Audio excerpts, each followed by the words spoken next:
Hey guys, this is Babu from BG Cricket. I'm going to just do a quick video on how to apply bat oil, which is the raw linseed oil, to a brand new cricket bat. Okay, this is the BG signature bat.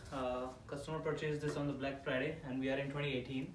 So if you see 2 years down the road, it may not be that Black Friday, but customer purchased it. He told me to basically oil and knock it before the season starts. Okay.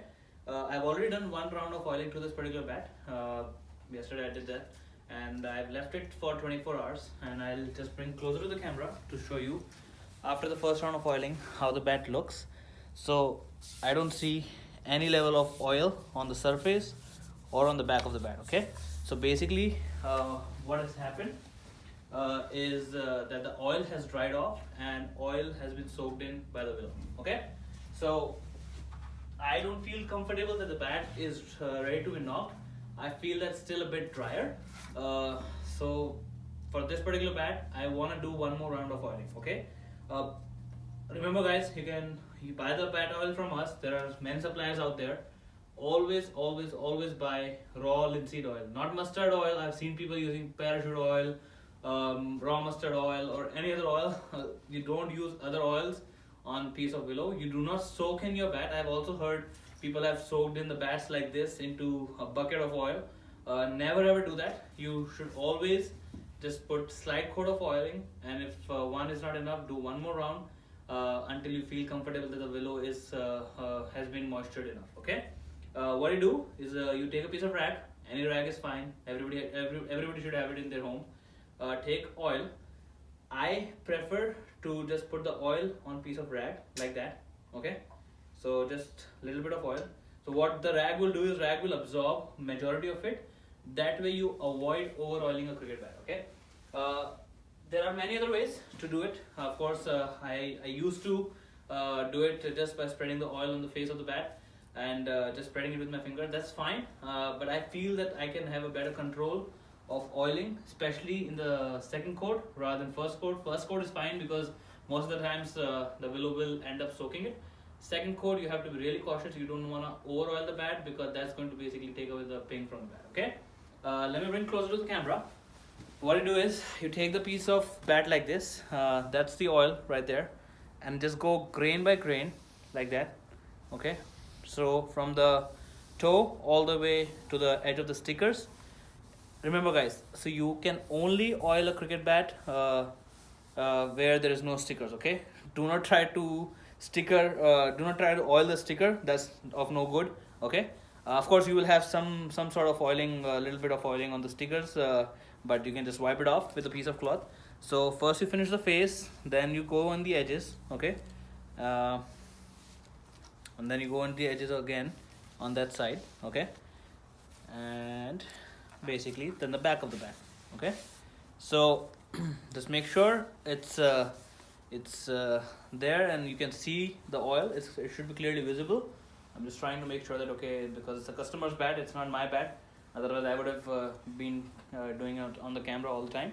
But I just want to make sure that it's done right, and actually I've applied the oil on entire bat. Okay, so once you are done doing that, you can just see the bat is a bit shiny, and basically I've applied the oil on the entire bat. Once you're done doing that, remember you have to always keep a bat straight like that.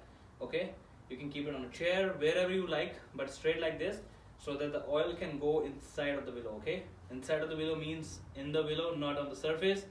I've seen people applying the oil and then keeping the bat like this. Oil is just going to fall off. Okay, so you want the oil to go within the willow so that the moisture goes in the willow. Okay, remember, guys, a willow, if the willow is dry, the willow will end up breaking. Okay, so you want to always make sure that the willow is has a certain amount of moisture content.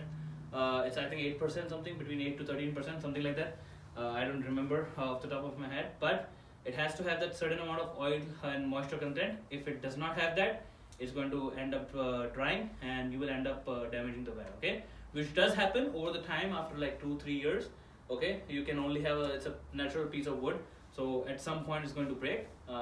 You might be lucky and you might have a willow which is going to last you for 5 years, but traditionally it's 2 to 3 year lifespan. Okay. Another thing, what you want to do after you've oiled, knocked, and applied everything, apply the scuff sheet. Always remember, guys, I've seen people playing without the scuff sheet, and the bat basically ends up damaging much faster.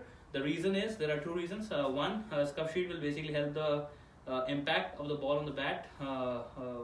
The scuff sheet is going to prevent that, so that impact. So basically, once you have the scuff sheet, the chances of damaging edges, especially on a bat, will be much less. Another thing which a scuff sheet does, which is my favorite thing basically about the scuff sheet, is let's say you're playing out in a dew atmosphere. From the ground, sometimes the ball will end up rolling on the ground, and the water will actually be absorbed in the ball. And when that ball hits your bat, that bat becomes the face of the bat will basically have the water. Okay, you don't want water to go inside the piece of willow. The willow is going to end up damaging. Okay, there is no second thoughts about that.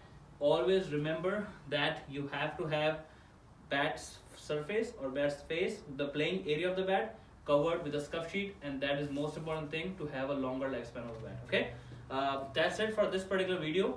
After this is done, I'm basically going to show you how to knock a cricket bat, including edges, with a piece of mallet. Of course, you can send it to us for knocking. We have machines for knocking, and we do it by hand and machine both. There is no machine made for the edges as of now, but it might be. So I'll show you knocking, and then I'm going to show you how to apply a bat wax to the same particular bat. Okay, so I've done the oiling. I think this should be enough.